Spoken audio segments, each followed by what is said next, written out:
कुछ कहानियां सिर्फ कहानियां नहीं होती, वो आपकी जिंदगी का हिस्सा बन जाती हैं। वो आपके पीछे इस तरह लग जाती हैं कि रात की नींद और दिन का चैन छीन लेती है। मेरा नाम राहुल है और ये मेरी जिंदगी की वो सच्चाई है जो आज भी मुझे डराती है। ये कहानी उस रात से शुरू होती है जब मैंने उसे देखा, वो जो इंसान नहीं थी। बात मंगलवार की ठंडी शाम की है। मैं अपने छोटे से फ्लैट में अकेला था, लैपटॉप पर ऑफिस का काम निपटा रहा था। बाहर हल्की हवा चल रही थी और खिड़की से आती ठंडी सांसें कमरे को और सर्द बना रही थीं। तभी मेरा फोन बजा। स्क्रीन पर विक्रम का नाम चमका। मैंने कॉल उठाई।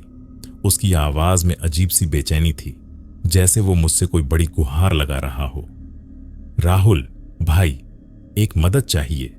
मुझे और शालिनी को अचानक ऑफिस के लिए शहर से बाहर जाना पड़ रहा है। बच्चों को संभालने वाला कोई नहीं है। बस एक रात की बात है, क्या तू आ सकता है? मैं थोड़ा हिचकिचाया।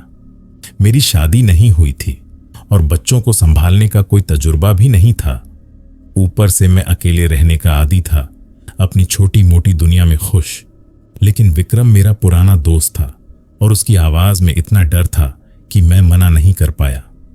ठीक है, मैं आ जाऊंगा, लेकिन बच्चों को कैसे संभालूंगा ये मुझे नहीं पता, मैंने हंसते हुए कहा।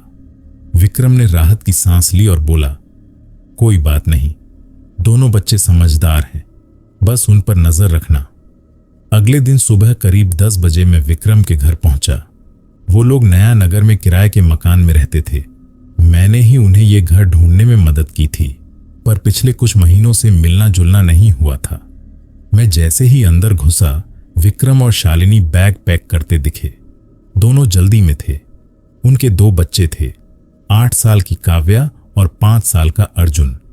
काव्या सोफे पर बैठी कार्टून देख रही थी और अर्जुन खिलौनों के साथ खेल रहा था।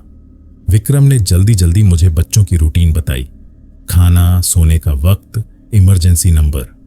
फिर एक लिस्ट मेरे हाथ में थमाकर बोला, राहुल, कुछ भी जरूरत हो तो फोन कर देना, हमें जाना जरूरी है, वरना कंपनी को बड़ा नुकसान होगा। मैंने हाँ में सिर हिलाया और वो दोनों बच्चों को मेरे हवाले छोड़कर निकल गए। शुरुआत में सब ठीक रहा। मैंने बच्चों से बात की, उनकी आदतें समझी।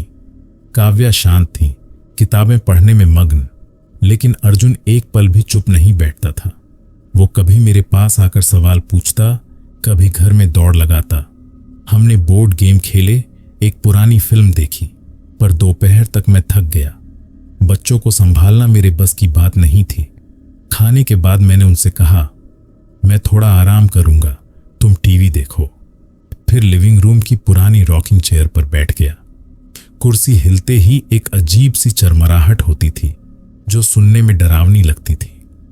अर्जुन मुझे चैन से बैठने भी नहीं देता था। हर 5 मिनट में उसे कुछ चाहिए होता, पानी, खिलौना या बस मेरी गोद में चढ़ने की जिद। शाम होते होते मैंने सोचा, क्यों ना बच्चों को बाहर ले जाऊं।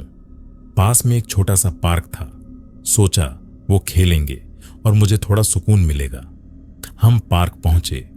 दोनों बच्चे झूलों पर मस्त हो गए और मैं एक बेंच पर बैठकर उनकी निगरानी करने लगा। चारों तरफ हल्का कोहरा छाने लगा था और सूरज ढल रहा था। तभी मेरी नजर एक औरत पर पड़ी। वो पार्क के दूसरी तरफ खड़ी थी, लंबी पतली, बिखरे काले बाल और चेहरे पर एक अजीब सी मुस्कान। उसकी आंखें, वो सामान्य नहीं थीं, गहरी, ठहरी हुई, जैसे किसी दूसरी दुनिया से आई हो। वो अर्जुन को देख रही थी। वो जहां जाता वो उसके आसपास मंडराती। मेरे मन में बेचैनी बढ़ने लगी। क्या वो हमें फॉलो कर रही थी? मैंने बच्चों को आवाज दी, चलो घर चलते हैं, मुझे कुछ काम याद आ गया। काव्या मान गई, पर अर्जुन जिद करने लगा। मैंने उसे खाने का लालच देकर मनाया। पार्क से निकलते वक्त किसी ने हमें पुकारा। मैंने पीछे देखा, वही औरत। वो पेड़ के पीछे से झांक रही थी। उसकी एक आंख हमें घूर रही थी, दूसरी छुपी हुई। मेरे हाथ पैर ठंडे पड़ गए। मैंने डरते हुए पूछा, क्या चाहिए? उसने कांपता हाथ आगे बढ़ाया, जैसे कुछ मांग रही हो। काव्या बोली, अंकल, शायद भूखी है।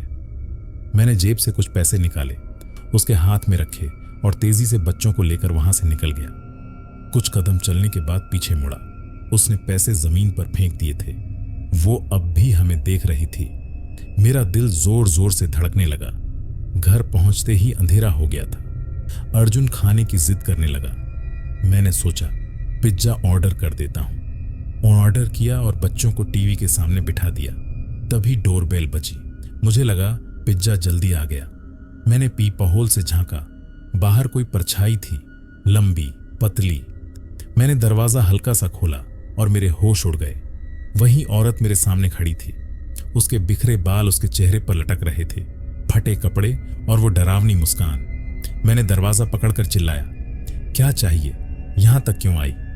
उसने खुरदरी ठंडी आवाज में कहा, मुझे भूख लगी है। मैंने कहा, घर में कुछ नहीं है, पिज्जा आने वाला है। पर उसकी नजर मेरी बातों पर नहीं, अंदर थी। अर्जुन ने पीछे से पुकारा, अंकल पिज्जा आ गया। उसकी आवाज सुनते ही औरत की आंखें चमक उठी। उसने अर्जुन की ओर उंगली उठाई और बोली, मैं उसे खाना चाहती हूं। मेरे शरीर में सिहरन दौड़ गई। मैंने गुस्से में चीखा, क्या कहा? वो चुप रही, बस अर्जुन को घूरती रही। उसकी उंगली हवा में कांप रही थी। मैंने दरवाजा जोर से बंद किया और लॉक कर दिया। बच्चे हैरान थे। काव्या ने पूछा, कौन था अंकल? मैंने कहा, कोई गलत पते पर आ गया, तुम खेलो। पर मेरा दिल थम नहीं रहा था। पिज्जा आया, हमने खाया और बच्चों को सुला दिया। रात गहरी हो गई थी। मैं लिविंग रूम में सोफे पर बैठा टीवी देख रहा था। बाहर सन्नाटा था। तभी एक खरोंचने की आवाज आई, जैसे कोई नाखून से शीशा रगड़ रहा हो। मैंने टीवी म्यूट किया।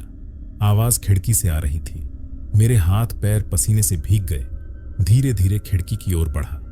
पर्दे बंद थे, पर बाहर की रोशनी में एक साया हिल रहा था। मैंने कांपते हाथों से पर्दा हटाया।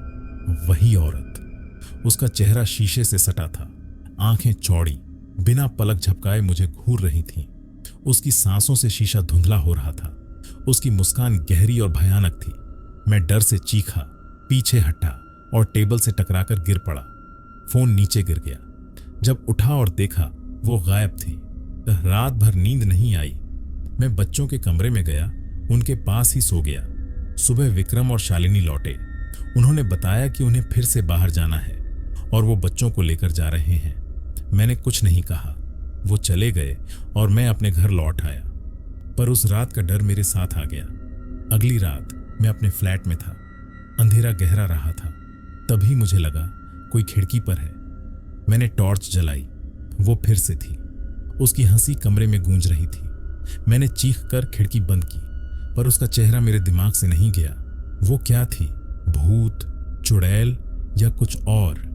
आज भी अंधेरे में उसकी आंखें मुझे दिखती हैं। अगर आपको ये कहानी पसंद आई तो लाइक करें और मेरे चैनल को सब्सक्राइब करें।